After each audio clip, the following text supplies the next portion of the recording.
Pô, ô Márcio, qual a primeira análise que você faz desse caso, direcionando para a criança, como você preferir? Porque eu não sei se vocês viram, ontem o Alexandre acho que participou de algum podcast, eu peço perdão por não saber o nome da entrevistadora, que eu esqueci, mas eu sei que ela é esposa do Alba, né, que vai no Pânico, né, do comunicador Alba. E ele atende o próprio filho lá durante o programa, né? Muita gente falou que ele estava usando essa questão, mas não me parece o caso, né? Como que você analisa essa questão inicialmente sobre o prisma da criança?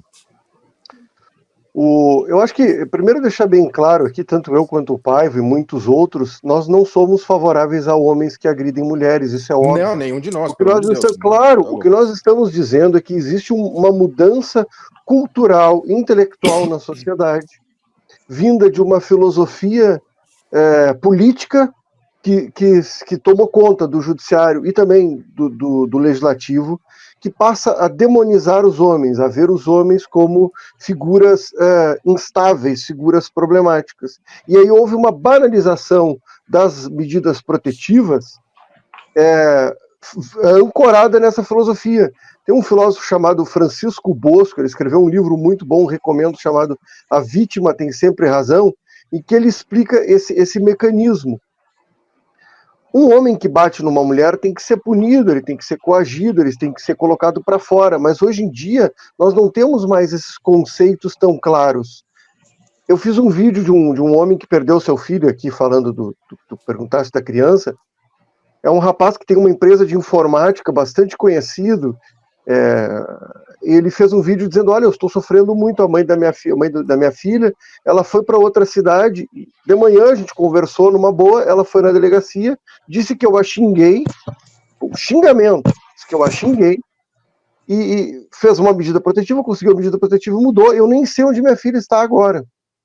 Então, a medida protetiva ela virou um instrumento banalizado nos casos de separação para promover afastamento. Você busca também uma extorsão financeira, porque em muitos casos o homem é colocado para fora de casa, ou você tenta esse divórcio rápido, como disse bem o Alexandre Paiva, conseguiu o divórcio rápido nas varas de violência doméstica, que muitas questões patrimoniais vão ficar problematizadas ali, né, prejudicadas, e você usa também a Maria da Penha para conseguir afastar o pai no momento para mudar de cidade, que é um tipo de alienação parental muito comum.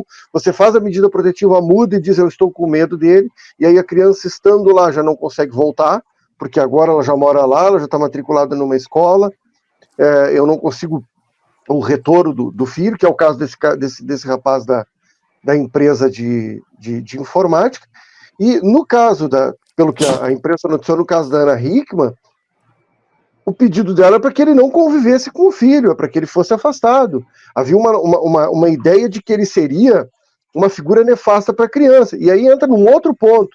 O Congresso mudou recentemente a lei da guarda compartilhada, dizendo que em casos de violência doméstica você não poderia ter a guarda compartilhada.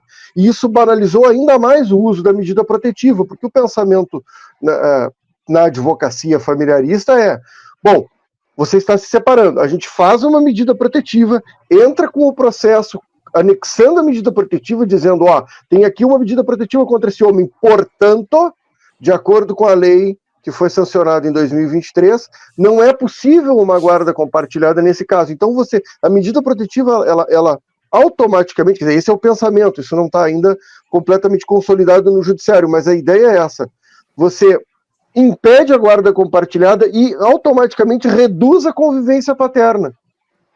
E isso fica assim. Muitos homens, esse é um outro problema, acho que o Paiva vai falar bem sobre isso. Você tentar, mas a medida protetiva ela vai ser julgada. Nem sempre.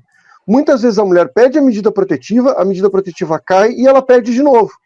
Então você fica num limbo existencial em que você é o agressor, mas você não é julgado, você não é nem condenado e nem absolvido. Você fica nesse limbo e fica com essa pecha, com esse adesivo de agressor. Ô, Márcio, E você não resolve a situação. E nesse caso não existe a paridade de armas, né? Basta a argumentação da mulher, não é isso? Era isso que eu dizia dessa nova filosofia. Porque você ter um olhar atento para as necessidades da mulher é uma coisa, e eu acho correto isso. Correto. Todas as pessoas têm alguma vulnerabilidade em algum momento. O negro, o gay, a mulher, o homem, em algumas situações, nas varas de família, o homem, no trabalho hardcore, por exemplo, na construção civil, como lá a música do Chico Buarque, geralmente é o homem. O uso de EPI, quer dizer, você pode pensar em várias situações sociais em que existem vulneráveis, mas não é isso que nós estamos, não é essa filosofia que embasa a legislação e o pensamento social, a cultura. Há uma filosofia que diz que homens, que é a noção aquela do patriarcado, de que os homens são maus, são perversos por natureza. Cultura que eles do estão estupro, sempre... né? Cria-se essas Exato. ideias. E que a relação do homem com a mulher é sempre uma relação de dominação, de controle e de imposição de vontades. Há até uma percepção preconceituosa dessa filosofia, porque ela toma a mulher como débil intelectualmente, num certo sentido, porque ela não teria condições de se proteger desse controle psicológico do opressor, né, do macho opressor. Isso não sou eu que estou dizendo, isso é o Francisco Bosco, ele explica muito bem isso no livro, e é o que nós vemos no uso da Maria da Penha, quer dizer, não é algo factível. Ela pode dizer que você a ameaçou, que você foi grosseiro, e isso é violência psicológica.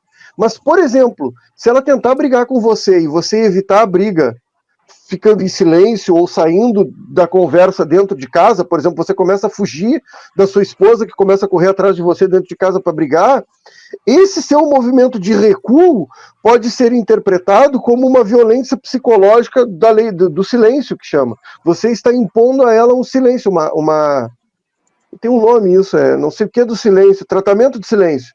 Então você não quer brigar com ela, então você está impondo. Então você não tem como, você está sempre errado. Por conta de uma interpretação prévia, não sou eu, não é o Paiva, não é tu, não é o Renato, o Paulo, todos são representantes dessa opressão, todos estão nessa posição simbólica de opressor, e aí você não consegue, e aí quando você vai para as instituições, elas estão tomadas desse pensamento. O CNJ lançou há pouco tempo atrás um protocolo com julgamento com perspectiva de gênero, que significa justamente interpretar, olhar a ação, tem um homem, tem uma mulher, ele é o algoz e ela é a vítima. E aí você tem casos em que a mãe não deixa o sujeito conviver com a criança, o sujeito está sem dinheiro, está morando em casa de amigos, não consegue ter acesso às contas bancárias, e tudo isso é ignorado, porque não interessa. É como se ele fosse o judeu. Ele tem uma culpa tão pesada, porque ele, que a narrativa na Alemanha era essa, né? Ele tem uma na culpa... Segunda Guerra, é bom a gente esclarecer isso, na segunda... esse trecho aí, metralhar claro. você. Claro, não, na Segunda Guerra. A narrativa na Alemanha era uma narrativa de que os judeus tinham causado tantos males ao povo alemão que eles mereciam tudo que estava acontecendo com eles. A sociedade alemã foi educada a dessensibilizar em relação ao outro. E a gente vê esse mesmo pensamento, que na verdade é o pensamento tribalista, é um pensamento de ódio em relação ao outro, é uma filosofia tribalista que está dominando o pensamento político brasileiro. E o Congresso às vezes não se dá conta disso. Ele apoia leis, ele apoia mudanças na legislação que tem esse espírito, que é o espírito do ódio grupal.